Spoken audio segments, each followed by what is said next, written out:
गीता अध्ययन के सेशन में आप सभी का स्वागत। जहां हम हर रोज भगवत गीता के छठे अध्याय को जान रहे थे अभी तक सर से, और हमने छठे अध्याय की संपूर्णता के पश्चात आज से चैप्टर 7 को स्टार्ट करना है। सर को प्रणाम और निवेदन कि आज के गीता सत्संग की शुरुआत करें। ओम वसुदेव सुतं देवं कंस चाणूरमर्दनम देवकी परमानंदम कृष्णं वंदे जगद्गुरुम। सभी को बहुत बहुत प्रणाम। छठा अध्याय पूरा करने के बाद अब हम सातवें की ओर अग्रसर हो रहे हैं।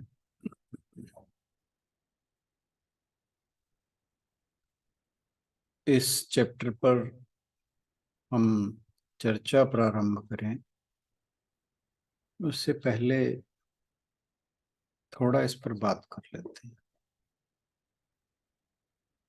और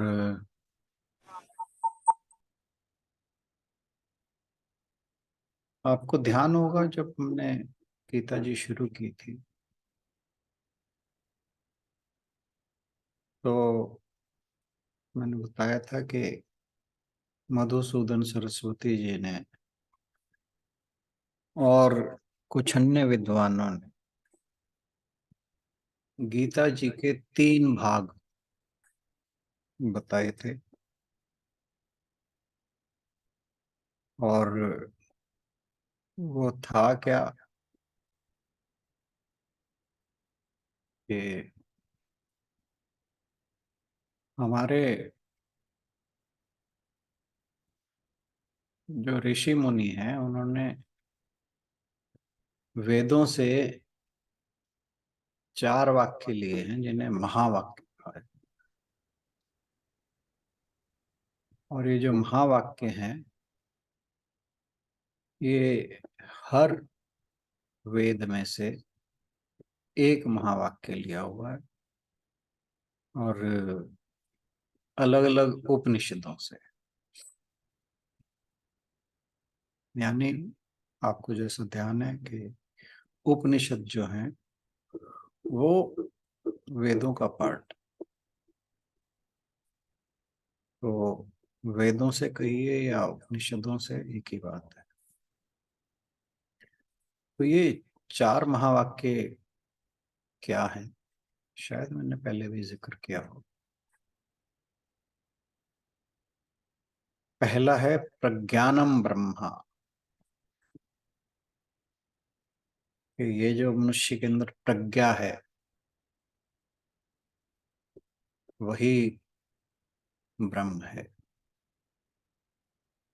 प्रज्ञा आपको अगर ध्यान हो,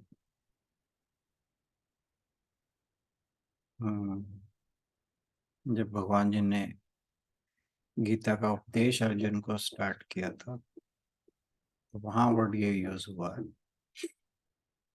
कि अशोच्यानन वशोचस्व प्रज्ञावादांश भास से गता सोनगता नानु शोचंती पंडिता।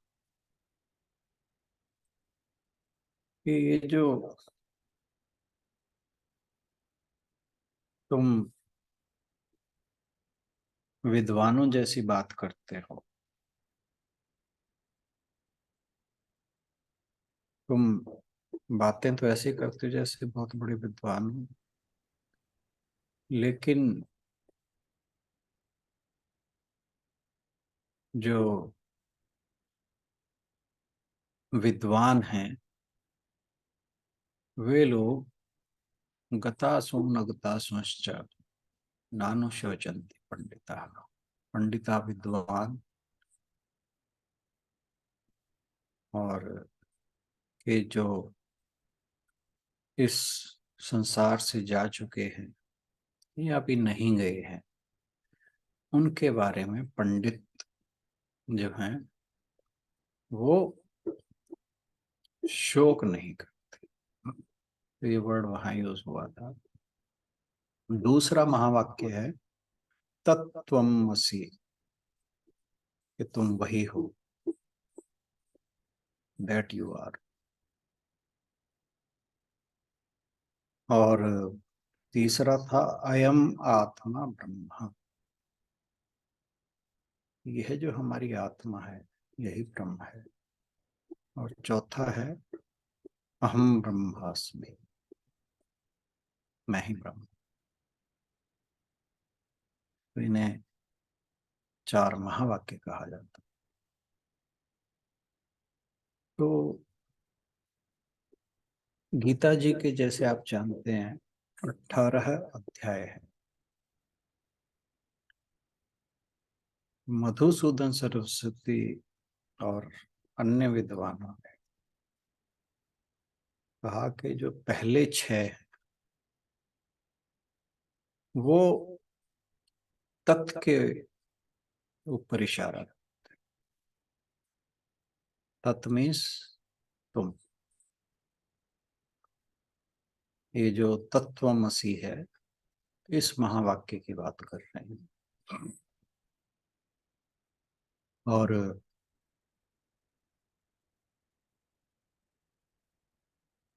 जो अगले 6 चैप्टर हैं,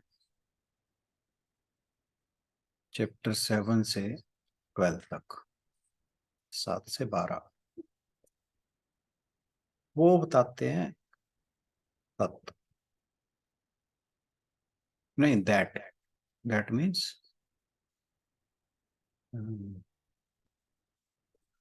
मैं गलत बोलेगा कि जो पहले 6 हैं वो त्वम के बारे में बताते हैं। तू, आपको ध्यान होगा दूसरा चैप्टर जो था वो सारा का सारा इस बात पर था कि अर्जुन को बताया गया कि उसका वास्तविक स्वरूप क्या है। तो ये था। अब जैसे रमण महर्षि जी कहते हैं कि अगर तुम्हें भगवान को जानना है तो सबसे पहले ये जानो कि मैं कौन। तो भगवान ने पहले 6 चैप्टर्स के अंदर अर्जुन को मैं कौन हूं इसका उत्तर दिया था। और जो उसके बाद के 6 चैप्टर हैं, 7 से 12, वो है तत्व। तत्व मीन्स वह, ईश्वर के बारे में। और जो लास्ट के 6 चैप्टर हैं वो बताते हैं कि असी के बारे में। तत्वमसि, असी मीन्स एग्जिस्टेंस। तो ये जो महावाक्य है, गीता के जो 18 अध्याय हैं वो इन तीनों को एक्सप्लेन करते हैं कि तुम वो ईश्वर ही हो, तत्वमसि। तो यह जो इन तीनों को डिवाइड किया गया है, इसका मतलब ये नहीं समझना चाहिए कि जो गीता जी हैं वो 3 भागों में बटे। इसका मतलब ये है कि ये जो श्लोक हैं अलग अलग चैप्टर्स के, या ये 6 का, इनका आपस में एक संबंध है। तो जब हम हर चैप्टर को देखेंगे तो आपको ध्यान होगा कि हर चैप्टर की जो पृष्ठभूमि है वो भगवान जी उससे पहले चैप्टर के अंतिम श्लोक में बता देते हैं, या उससे 1 2 आगे पीछे। जैसे इस चैप्टर में, छठे में, इसको भगवान जी ने इसका समापन यह कहकर किया कि जो युक्ततम योगी है वो है जो अपनी अंतरात्मा में स्थित होकर मेरा ही भजन करता है।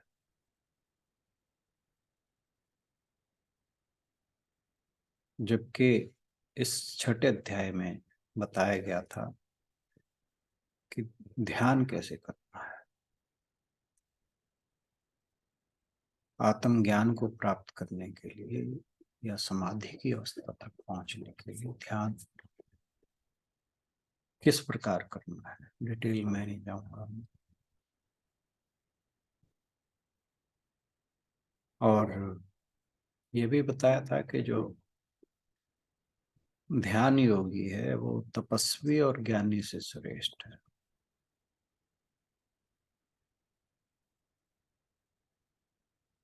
और भगवान ने बताया था कि जो मुझे सब में और सब में मुझे देखता है वो जो है वो मुझे बहुत प्रिय है।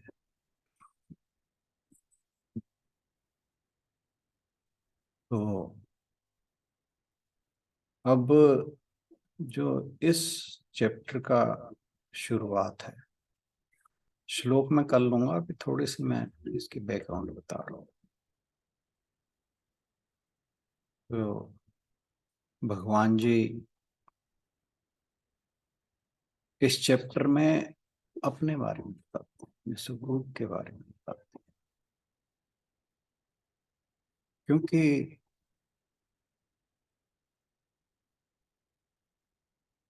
अर्जुन को अभी भी इस बात का पता नहीं है कि भगवान क्या है। हालांकि भगवान जी ने उसे बहुत चीजें बताया। तो इन 6 चैप्टरों में जो आएगा उसमें भगवान जी बताएंगे कि वे अनंत हैं और उनकी क्या क्या विभूतियां हैं। तो जो अर्जुन के मन में अभी डाउट्स हैं वो भगवान जी इस अध्याय में बताएंगे और अपने स्वरूप का, अपने प्रकृति का पूरा ब्यौरा देते हुए। और यहाँ पर अब वो साफ बोलते हैं कि भी ये जो परम चेतना है वो मैं ही हूँ। तो या ब्रह्म मैं ही हूँ या ईश्वर मैं ही हूँ।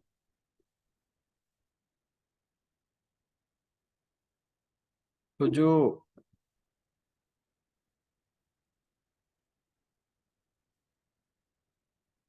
ईश्वर का स्वरूप है वो अर्जुन को भगवान जी इन आने वाले अध्यायों में बहुत विस्तार से बताते हैं। और वो ये भी कहते हैं कि जब जो मनुष्य या जो साधक मेरे इन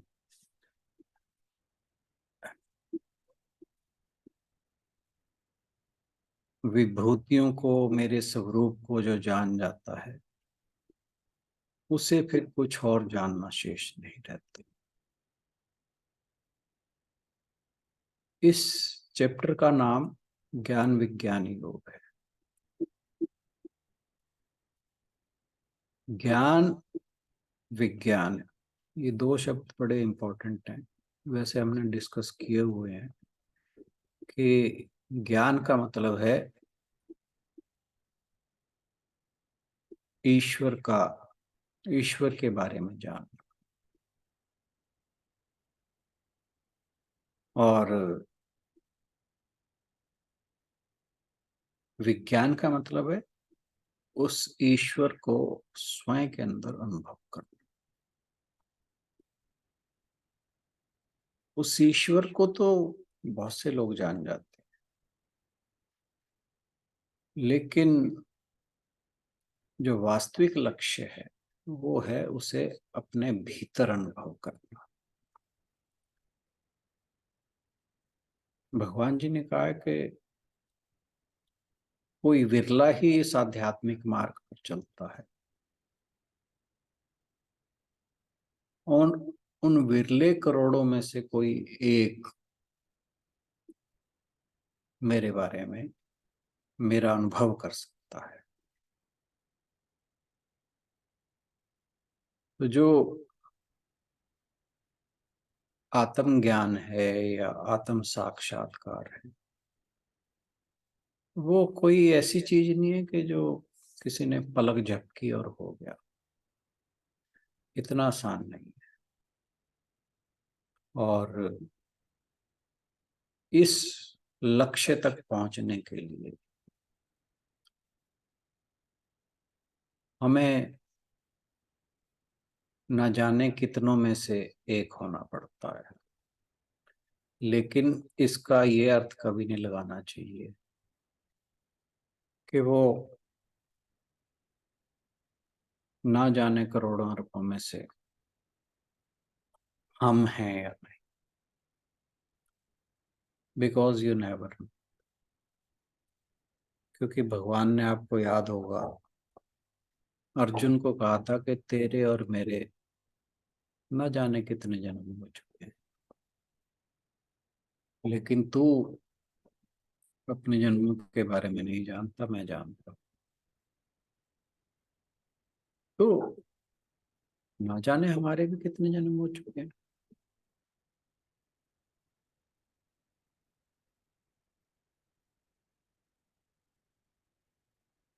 तो क्या पता हमारा ये आखिरी जन्म है। तो इसलिए निराशा की जरूरत नहीं है, और हमें जरूरत है तो केवल सतत प्रयास की, लगे रहना है बस। जो जो बातें गीता जी हमें बताती जा रही हैं, उनको ध्यान में रखते हुए जो जो भगवान जी कह रहे हैं, उसके अनुसार हमें अपना जीवन जीना।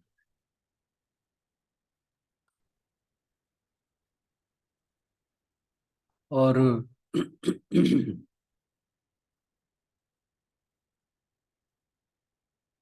यह हमारी यात्रा कब सफल हो जाए ये हमें नहीं मालूम। इसके बारे में केवल भगवान जी जानते हैं। तो यह विषय उनके ऊपर ही छोड़ना ज्यादा बेहतर। हमारा जो लक्ष्य है वो ईश्वर की प्राप्ति तो है ही है, लेकिन उस लक्ष्य तक तभी पहुंचा जा सकता है जब हम लगातार प्रयास करते हैं।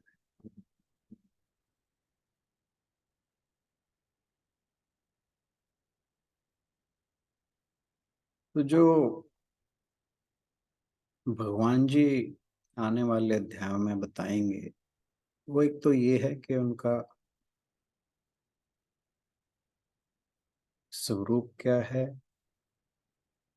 उनकी विभूतियां क्या क्या हैं, और एक ये कि वे प्रकृति से भिन्न है। प्रकृति से भिन्न क्यों है? क्योंकि प्रकृति जो है वो तीन गुणों से बनी है, जैसे आप जानते हो, सत्व, रजस और तमस।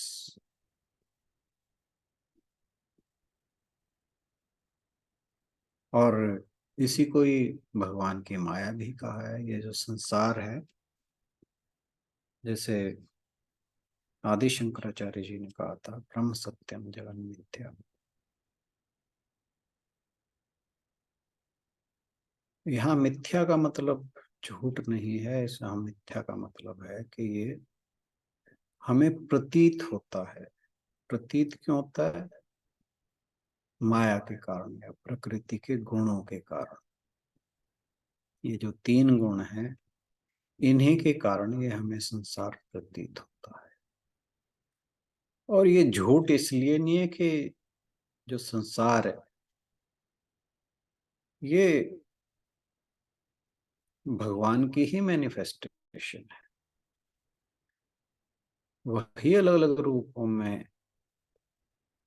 जो है मैनिफेस्ट हो रहे हैं, तो इसे झूठ भी नहीं कहा जा सकता।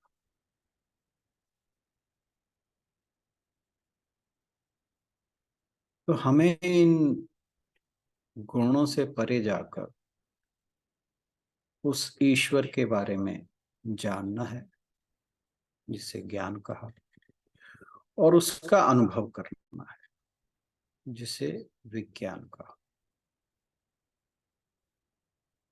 तो जो हमारे अंदर दिव्यता है, उससे हमें प्रकाशित करना है, क्योंकि हम भगवान का ही रूप है। जैसे स्वामी विवेकानंद ने कहा था, every one of us is divine, but the goal is to manifest this divinity. इस दिव्यता को हमें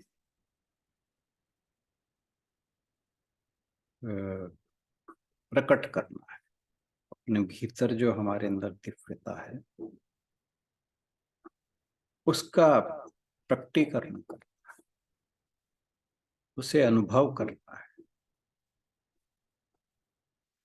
और इसी का नाम विज्ञान है। क्योंकि हम शास्त्रों को पढ़ के सुन के ये तो जान जाते हैं कि, अब जैसे हम कह सकते हैं कि मैं ब्रह्म हूँ,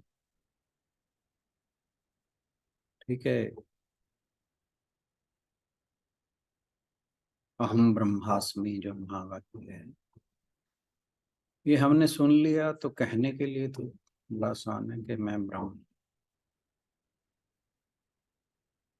लेकिन जब तक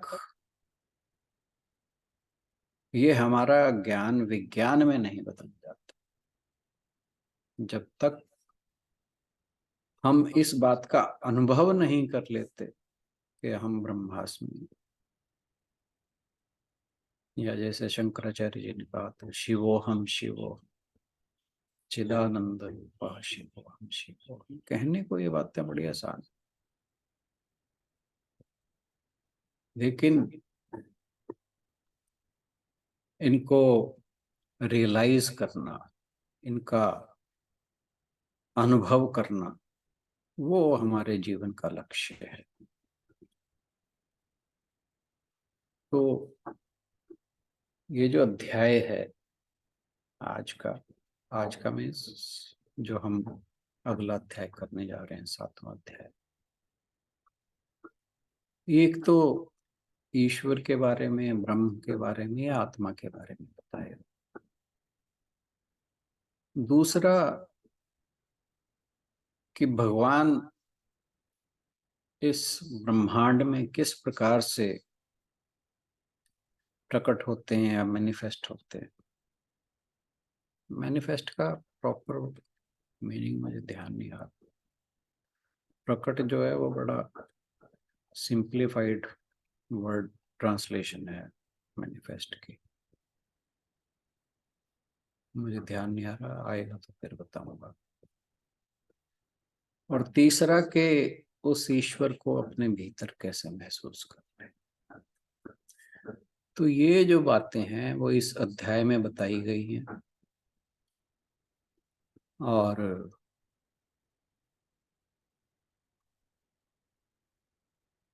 इसके अंदर एक चीज और है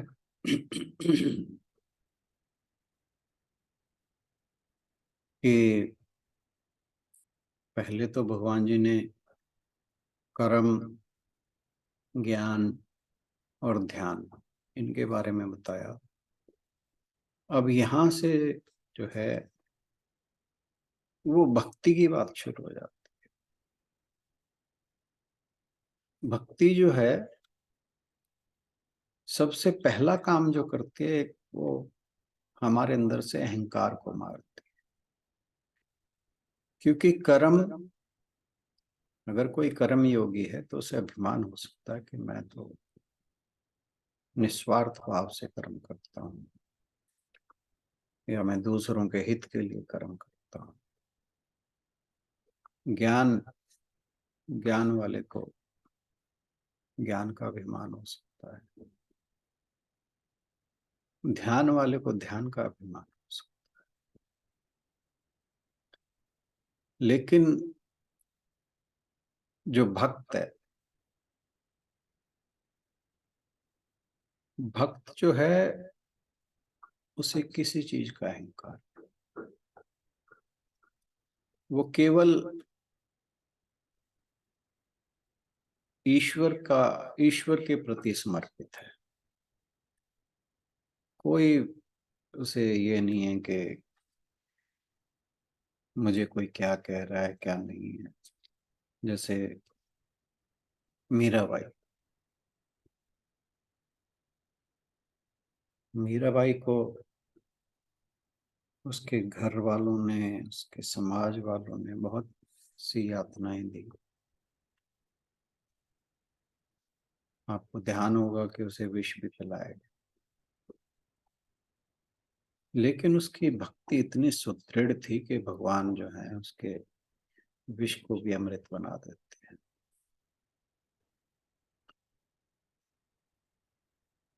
और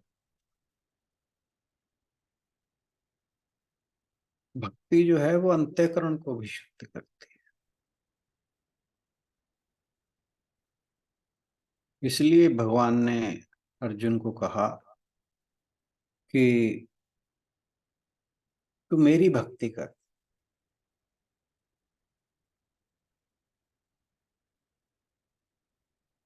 और भक्ति चाहे वो अवतार के रूप में, चाहे मूर्ति के रूप में,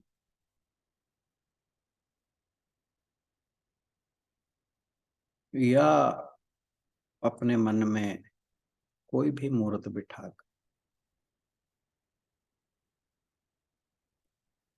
जैसे कुछ लोग शिवलिंग को पूजते हैं, कुछ शालिग्राम को पूजते हैं। कहने को तो ये पत्थर हैं, लेकिन जो इन्हें, इनके अंदर परमात्मा को देखता है उसे इनमें परमात्मा के ही दर्शन होते हैं। जैसे मार्कंडे ऋषि जी को शिवलिंग में भगवान शिव प्रकट होकर उसको अभयदान देते हैं, उसको मृत्यु के मुंह में नहीं जाने।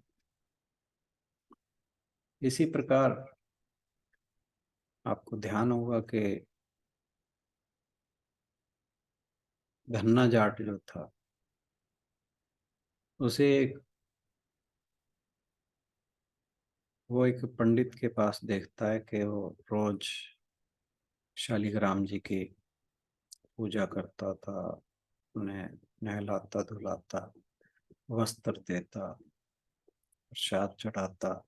तो धन्ना जाट को ने जाके पंडित से पूछा कि तुम ये क्या करते हो, ये कौन है? उसने कहा ये भगवान है। कह रही क्या करता है? कर सब कुछ करता है। कहता मेरे खेत में हल जोत देगा? कह रहा हाँ जोत देगा। कह रहा फिर ये मुझे भी दे दे। अब वो पंडित जो था कोई ज्यादा श्रद्धावान तो था नहीं, बस ये थी कि उसकी एक ड्यूटी थी उसे ड्यूटी की तरफ जाता था, तो उसने एक साधारण सा पत्थर लेके धन्ना जाट को दे दिया। अब धन्ना जाट की तो श्रद्धा जाग गई, उसने भी उस पत्थर को धोया, साफ किया, पोंछा, कपड़े पहनाए और प्रसाद रखकर बैठ गया कि आओ भगवान भोग लगाओ। तो मैं ज्यादा डिटेल में नहीं जाता, सुने रखा होगा। तो भगवान जो है अंततः उसके सामने प्रकट हो गए। तो किसी भी चीज की मूर्ति हो, चाहे वो लकड़ी की हो, चाहे कागज की फोटो बनी हो जो शीशे में मढ़ी हो, प्रेम में मढ़ी हो, या कुछ और, जब आपके अंदर उसके प्रति भाव जाग जाता है तो फिर वो जो है वो प्रतिमा, फोटो नहीं रहती, वो स्वयं ईश्वर हो जाती है। बात यह है कि हमारे अंदर भाव कितना जागा।